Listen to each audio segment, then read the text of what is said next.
What's up, Mortgage Coach community? Dave Savage, and today I have Anthony Iannarino. What's up, Anthony?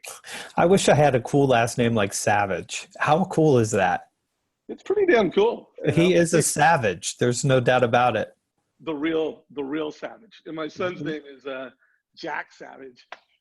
Awesome. Lacrosse player, so he's got a big name to grow into. What a great jersey to have Savage right across the back. That's awesome. Yeah, it is. It is fun, my man. So I wanted to bring you into the Mortgage Coach community right now because I don't think the community's ever been more ready for your message. I've interviewed you a number of times. I'm going to put a link down below. Everybody who's watching this, you're watching it in YouTube. This has got to be 5, right? 5 what? Times. It's got to be 5. Oh, yeah, at least. I think it's more than that. Could be. But could be. But right now, technology companies are getting into the mortgage space like there's no tomorrow. You know, Zillow has a mortgage company now. Redfin has a mortgage company now. Keller Williams has a mortgage company now. They're getting into the space. They're going to be leveraging technology to deliver a better customer experience. And by the way, every time I've interviewed you, I think you talk about the importance of consistency. And we all know that they're going to be delivering this consistent, awesome mortgage experience. So Anthony, kind of knowing those dynamics, knowing that my community is referral-based, local professionals. Yeah, right. You know, what they have going for them is they're in a local market that they're focusing on. They have relationships. What advice do you have for this? Let me start by saying something somewhat provocative here, and then we'll talk about how the world is really shaping up right now. Sexting will never replace actual sex.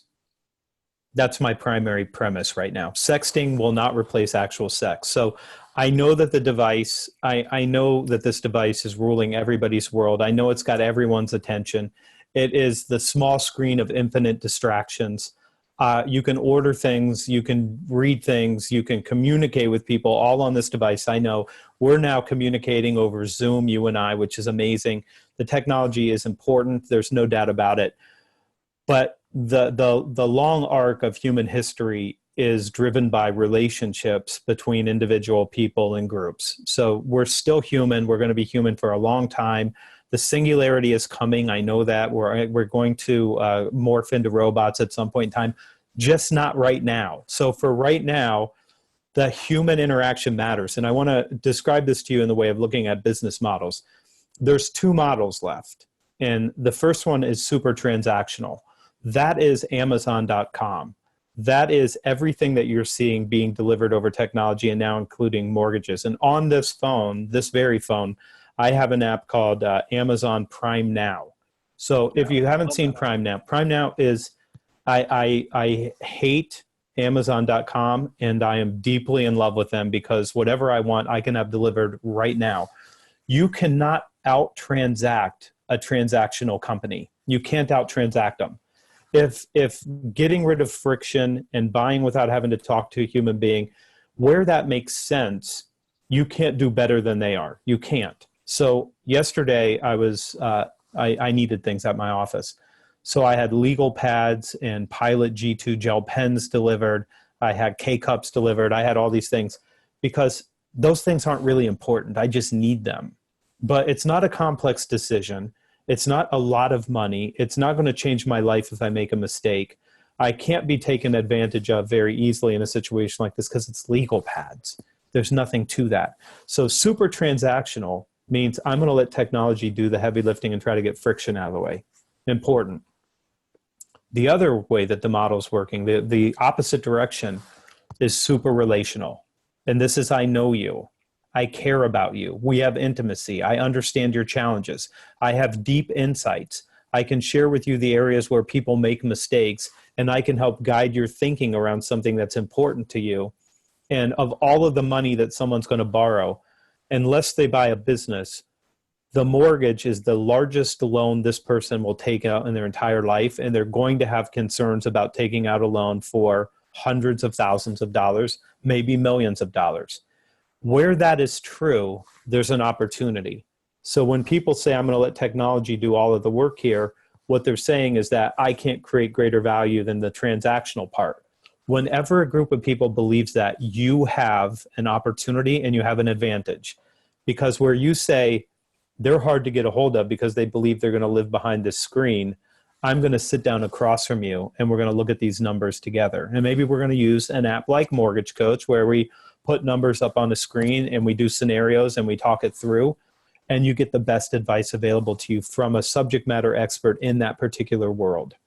So that is the first thing. Can I keep going? I'm monologuing right now like a movie villain. Yeah, by the way, I love the monologuing. I do want you to keep going, but I also want to get one more question in because I know I've read your books, I listened to your podcast, and I know where you go, and I want the community to hear something, but keep on going. Okay, so what I want to tell you about this model, either way you decide to go, there's a difference between sometimes and always. So if you do something sometimes and you're sporadic and you're like, sometimes I'm high caring, sometimes I'm available to people when they need me, sometimes I have the insights, sometimes I do the work, and sometimes I use the tools, and other times I wing it and I don't provide this experience, and so I'm inconsistent. That is not a model. That is how you get destroyed because you're inconsistent. I can't count on you. So always is a model. I'm always super relational. I'm always high caring. I'm always high trust. I'm always high value. I'm always available. I always have the next idea for you. If you're going to win by being super relational, and that's your choice, if that's how you're going to win, then you have to have an always strategy and not a sometimes strategy. Because the sometimes strategy means I can't get referred. Why? Because sometimes it's okay and then other times it's not. I was at Smith & Wollensky's, my favorite restaurant, last week with my wife, and it was less of an experience than the Outback Steakhouse I ate at with a client 2 weeks before. And the price difference between those was about 400%. And now Smith & Wollensky's, now I recognize, wait, you have an always strategy now. You have a sometimes strategy now, not an always strategy. I always expect something far superior when I'm going to pay $250 for a meal. I expect something that's way up here. If a $60 meal is better, then you have a sometimes strategy. So you have to think about your sales interaction with people and what do they get in that sales interaction? Are they getting an always strategy where you're consistently excellent, or do you have an off day? And listen, you can take a day off, but you can't take an off day. An off day is I'm just not bringing my full self to this. I'm not present with you. I'm not giving you everything I have. The consistency of the model is the consistency of the results. I love that that's where you went. We put together what we call the lead conversion playbook for referral-based local loan officers. And there's three things, there's 13 different strategies, but one of them is when you are meeting with that family, you're talking to them about, hey, I'm not only going to help you get the best loan, make the best decision that helps you build wealth with real estate, but I'm going to manage it over time. I'm going to do annual reviews. I'm going to provide more than a transaction. So I call it the client for life promise, which, by the way, most loan officers focus on the transaction. Right. And I'm going to get you the best rates. I'm going to quote, rates and fees and deal. They don't talk about, build wealth with real estate, long time, lifetime value. And then the biggest mistake that I see them make is they talk about rates and fees versus hopes, dreams, and goals. And then, as you know, because you know our platform, our whole mission is to do more than just quote rates and fees. It's right. like, hey, you told me your goal is this, so here's a total cost analysis. It's got your transactional details. It's got how that's going to impact you over 3 years, 5 years. And then it's got, hey, how it's going to impact you over 15, 20, kind of now, short term, long term. And by the way, that's where I think a lot of people miss it. So if you wouldn't mind speaking to the importance of, you said always, but also expanding the value prop. Because I think the biggest problem loan officers have right now is they're playing checkers, transaction, one dimension, right. which, by the way, when Amazon comes into the mortgage space, that's how they're going to do it. They're going to play checkers, and you're not going to win. And so you need to play chess. You need to make that client for life promise. You need to deliver a more expansive value prop. Could you just speak to that? Because you the science of selling, and even that whole concept of when delivering a proposal, showing different impacts over time. Could you just, in your words, speak to the value of that to the community, please? I think you have to think about, why are they buying a house? So when someone says, I'm going to buy a house because I really want to get a good mortgage rate, they're not buying a house because they want a good mortgage rate. They're Right. buying a house because they want a place to raise their family, or they want to build wealth, or because they need additional bedrooms because one of their children is moving back in and they're going to be taking care of them and their grandchildren. They want something else, or they want a place where I can bring people, where I'm proud of this and I can have the kind of parties and put on the events that I want to put on for my family. They want all kinds of other things outside of the rate. The rate is something that you have to deal with. There's no doubt about that, but it's not why people are buying. They're buying to meet one of their needs as a human being. And the more you focus on that, and the more you're human, and I know this is difficult for people to be human. We are human, but we forget that. And we go into transactional mode and we're like, I'm a computer, tell me the numbers, and then I'll tell you back what the answer is. Instead of saying, tell me about your dream house. Tell me, what is it? What are you buying, and why are you buying this? And you're going to have a different conversation where people are going to now bring their emotional self to this conversation. They're going to bring the part of them that wants something and is going someplace, and you get to help them along that journey, or you get to transact. And so we're back to the models. When you decide to transact, I can do that with anybody. I can do that with anybody. But when you say to me, I want to build wealth in this house, and I that's one of my goals, then I get to say, what's your timeline on that? So if that's your timeline, when do you want an exit event, and how much equity do you want to have in? Because we may restructure this to make sure you have the maximum equity based on where we see the market going right now, so you have that event the way you need it to have. But if you don't get into the personal part of this and you don't talk to people like they're human, they can't go there with you, because you have to go first. In every one of these cases, it's your responsibility as the one that controls the process to decide how this conversation goes. And the more you talk about their dreams and their hopes and their fears, and tell me how many bedrooms and why, and somebody says, because we have another baby on the way, now we're family. We're talking about the things that are really important. The rate's important to everyone, and you're going to get there. But if you lead with that, if you think that that's the only important thing, then Amazon wins, or Keller Williams wins, or Redfin wins, or Zillow wins. And I'm familiar with all of those sites. I'm familiar with all of the work that they do.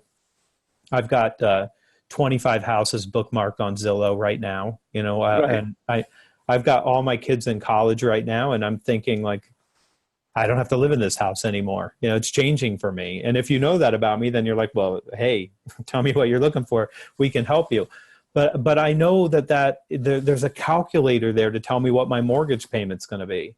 But if I still have to do this, I'm going to talk to a human being before I do anything, because I want real advice from somebody that I can trust to help me think this thing through.